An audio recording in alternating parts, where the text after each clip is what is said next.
ਇਹਦੇ ਚੰਗੀ ਭਲੀ ਲੱਤ ਟੁੱਟੀ ਏ। ਓ ਹੋ ਇਹ ਤਾਂ ਬਹੁਤ ਜ਼ਿਆਦਾ ਟੁੱਟੀ ਲੱਤ। अबू इन्हों का फोटो हो गया है, घर पीछे भी कोई नहीं सारा।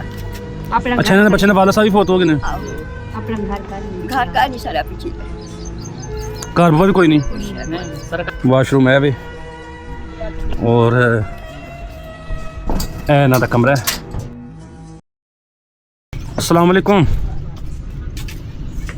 हाँ जी माँ जी की हाल है, ठीक हो? सेहत भी ठीक है? अस्सलाम वालेकुम। हाँ जवान की किते लत्त नूं? लत्त नूं बस एक्सीडेंट होया। एक्सीडेंट होया सी ते की हड्डी टुटी ही की होया सी? ਇਹ ਅੱਜ ਬਣਵਾ ਕੇ ਆਇਆ ਤੇ ਐਕਸਰਾ अज एक्सरे कराया? अज गए सो? ਆਹ ਲੱਤ ਵੀ ਅੱਜ ਬਣਾਈ। ए ते पुत्र हले भी बड़ी टुटी है। हाँ जी ए ते चंगी भली लत्त टुटी है। ओ हो ए ते बहुत ज़्यादा टुटी लत्त है भाई। ये अज दा एक्सरे है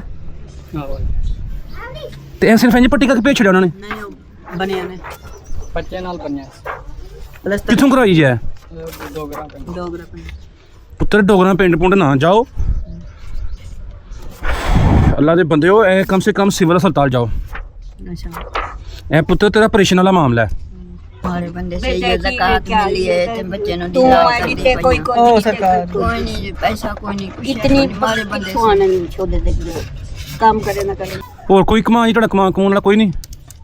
इयो कमावाना यो कमावाना बस यही कमाने वाला सी। हां दूजा है वड्डा है नशा ही है की करिए नशा करदा है।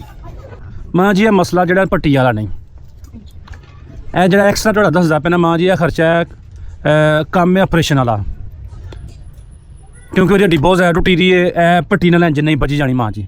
ਜਵਾਨ ਤੁਹਾਡਾ ਬੱਚਾ 17-18 ਸਾਲ ਤੁਸੀਂ ਉਮਰ ਕਹਿੰਦੇ ਰਹੇ ਹੋ, ਅੱਗੋਂ ਉਹਦੀ ਜ਼ਿੰਦਗੀ ਸਾਰੀ ਅੱਗੇ ਪਈ ਰਹੀ ਹੈ। अबू इन्हों का फोटो हो गया है, घर पीछे भी कोई नहीं सारा। अपना अच्छा इन्होंने बच्चे ने वाला साहब भी फोत हो गए ने। अपना घर का नहीं घर का नहीं सारा पीछे घर बार भी कोई नहीं। कुछ है ਨਹੀਂ ਸਰਕਾਰੀ सरकारी है, खाली प्लाट है। सरकारी वो पे मिला दे ਅੱਲਾਹ ਤਾਲਾ ਤੁਹਾਡੇ ਤੇ ਰਹਿਮ ਕਰੇ ਮਾਂ ਜੀ। ਅੱਲਾਹ ਤਾਲਾ ਸਾਡੇ ਭਰਾ ਨੂੰ ਸਿਹਤ ਦੇਵੇ, ਤੁਹਾਡੀ ਮੁਸ਼ਕਲਾਂ ਆਸਾਨ ਕਰੇ। गरीब ਤੇ ਇਹ ਕੁਝ ਪੈਸੇ ਨੇ, ਠੀਕ ਹੈ, ਇਹ ਕੁਝ ਪੈਸੇ ਤੁਸੀਂ ਰੱਖੋ, ਠੀਕ ਹੈ। ਤੇ ਅੱਛਾ ਇਹਨਾਂ ਦਾ ਜਿਹੜਾ ਨਾ ਵਾਸ਼ਰੂਮ ਹੈ ਵੇ ਔਰ ਇਹ ਇਹਨਾਂ ਦਾ ਕਮਰਾ ਹੈ। ਮੇਰਾ ਤਾਂ ਜਾਣ ਦੇ ਨਹੀਂ ਕਰਦਾ ਪਿਆ। ठीक हो गया माँ जी, ਅਸੀਂ ਚੱਲਣੇ ਆ, देखने अल्लाह ताला खैर करेगा, अल्लाह ताला कोई ना कोई वसीला जरूर बनाएगा इंशाल्लाह ताला, खुश रखे। अल्लाह खैर करेगा।